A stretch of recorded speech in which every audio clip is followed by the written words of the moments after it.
नमस्ते, प्रणाम दोस्तों, हर हर महादेव। कैसे झरी सिरवा कबार हो क कहिया हमरे नैहरे में छूट गई। कैसे झरी सिरवा कबार हो क कहिया हमार नैहरे में छूट गई। नैहरे में छूट गई हो, नैहरे में छूट गई। कैसे झारू सिरवा कबार हो क कहिया हमरे नैहरे में छूट गई। जाई के कहिया हो हमारे ससुर जी से, जाई के कही मोय अपने ससुर जी से। कही कर रोजगार हो क कहिया हमार नैहरे में छूट गई। कही कर रोजगार हो क कहिया हमार नैहरे में छूट गई।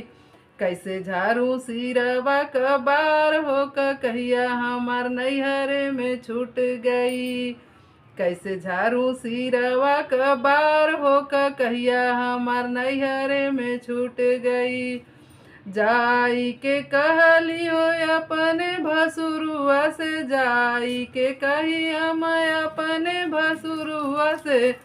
कही करा रोजगार हो क कहिया हमरे नैहरे में छूट गई। कही करा रोजगार हो क कहिया हमरे नैहरे में छूट गई। कैसे झारू सिरवा कबार हो क कहिया हमरे नैहरे में छूट गई। कैसे झारू सिरवा कबार हो क कहिया हमरो नैहरे में छूट गई।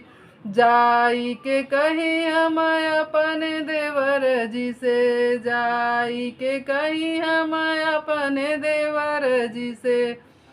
कही कर रोजगार हो क कहिया हमार नैहरे में छूट गई। कही कर रोजगार हो क कहिया हमार नैहरे में छूट गई।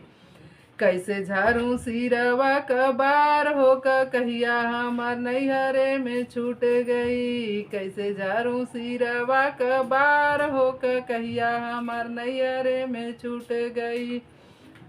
जाई के कही हो अपने राजा हो जी से, जाई के कहली हम अपने राजा हो जी से।